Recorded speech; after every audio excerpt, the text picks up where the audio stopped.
I'm trying to remember how this story started because there's only pieces of it that I remember. I was kind of scared.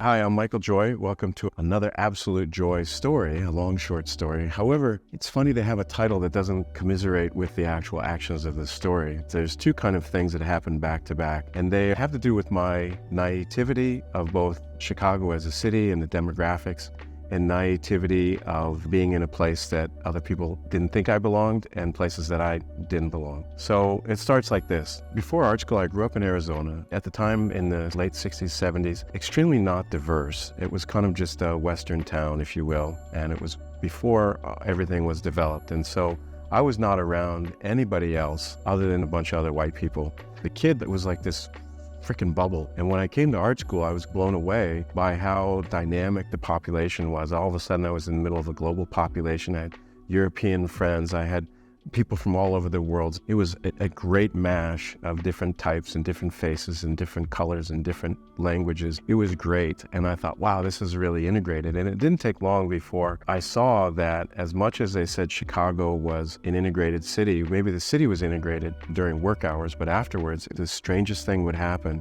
I would board the train anywhere between Madison, Monroe, and Washington, go downstairs, and it'd be like a mash of everybody. Rich, poor, didn't matter. We were just all catching the train. And I'd get on the train, and I lived up by Loyola. Everybody that was going north was white. Everybody that was headed south was black. I don't know what I'm supposed to say with the right words and how to. I'm just saying that literally, it was black and white, metaphorically, physically, and I couldn't believe it. I was like, what is happening here? It's not like I had any reason to solve it. I was just like, wow, I didn't expect this. This story has a few fast forwards in it, and you'll see why I keep that part of the story relevant. In my classes, I had that nice mix of everybody interesting in there, and there was this woman named Esther, an older student. I think she was probably in her mid-40s. This woman had tremendous energy, and she said she had 10 or 11 kids. I can't remember, but it was this extraordinary thing, and yet she was stylish and she still had like a strong figure. We were like, 10 kids, look at you, how is this? And she was like, kids, keep you moving. Everything in her art was about Africa. It was like she was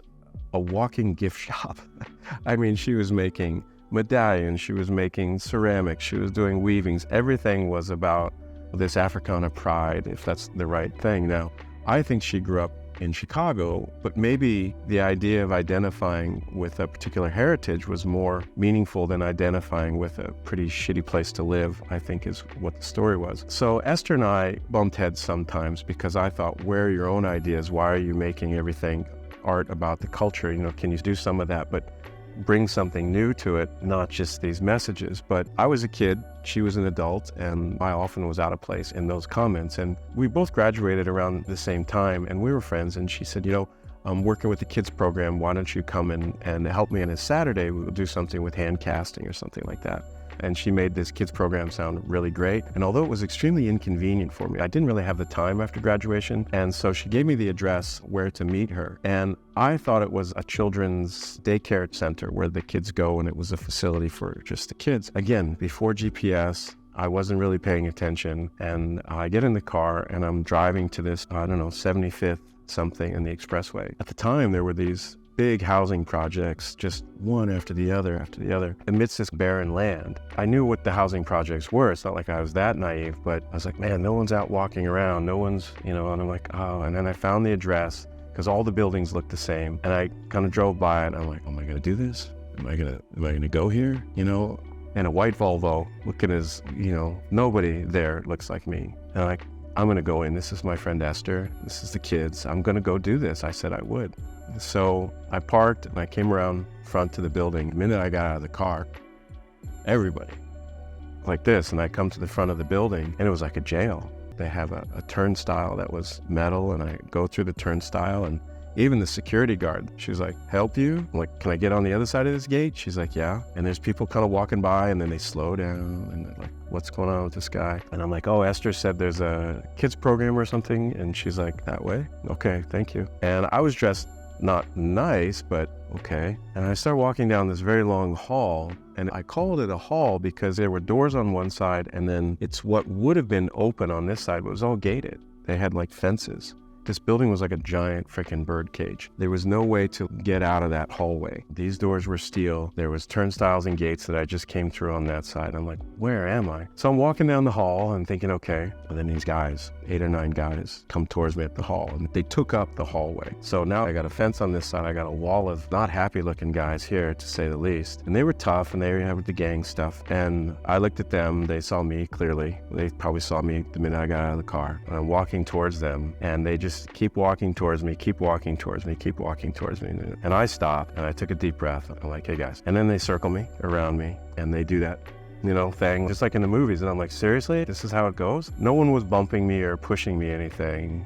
And the guy's like, story? I was given this address by Esther. She said there's a kids program. They said it's this way. I'm headed that way. It's the only place I'm headed. I don't know if they had like a psychic conversation among them or something was happening. The one guy walks around me, he comes back around in front of me, and he's looking at me like, should we or shouldn't we? I don't know about your day. I said, mine is about one thing today. It was about coming to work with the kids that are in this building. And I said, I'm here for the kids program. And the guy looks at me, and then it just opens up.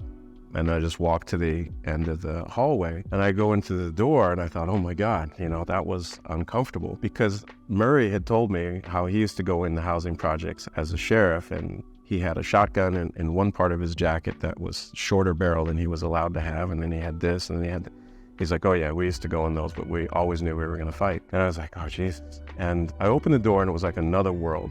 Inside this classroom was basically, there was nothing about it that was classroom-like. There was like 50 kids in here screaming at the top of their lungs, playing and chasing and this and that. And I see Esther over there. Esther looked at me like, half like, oh, you made it, and half like, let's get started. And I'm like, well, Esther, what am I supposed to do here? It turns out that the little kids were surprised to see me, but they immediately didn't care afterwards. They were like, what are we doing, this, that, and the other? I had this idea that we were going to do plaster casting and all these other things. All that went out the window in a shit flurry. These kids were just so happy to have adults paying attention to them.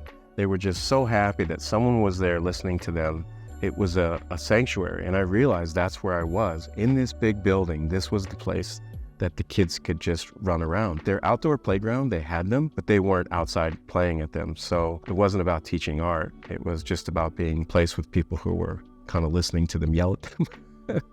And I went to Esther afterwards. Esther, why didn't you tell me where I was coming? And she says, because you wouldn't have come. And I said, I don't know that you're wrong, but when I look back at this, I think the reason I wasn't in trouble with the protectors of the building, I don't know how it was divided out among those in power, but I was just one guy. If I'd been with a friend, if I'd been with anybody else, clearly I looked like the white rabbit. That was nothing. And I think I was naive in that, but I had this commitment to it, and I wouldn't do it again. Things are so charged differently now that I don't think anybody trusts anything, even if you say you're doing something for the kids. I think it's separated. So I'm glad that nobody gave me trouble. I'm glad that art was a bridge. Even though it wasn't art, it was the idea of art that was a bridge, and it made me see a type of the world that was only a few miles away from my world, and I was clueless. And I thought, oh my God, this is Esther's world. When she comes to art school, she's the one in a different world. It was really remarkable to see that. I don't know what the moral is, but I was just glad to live through that. And on my way home,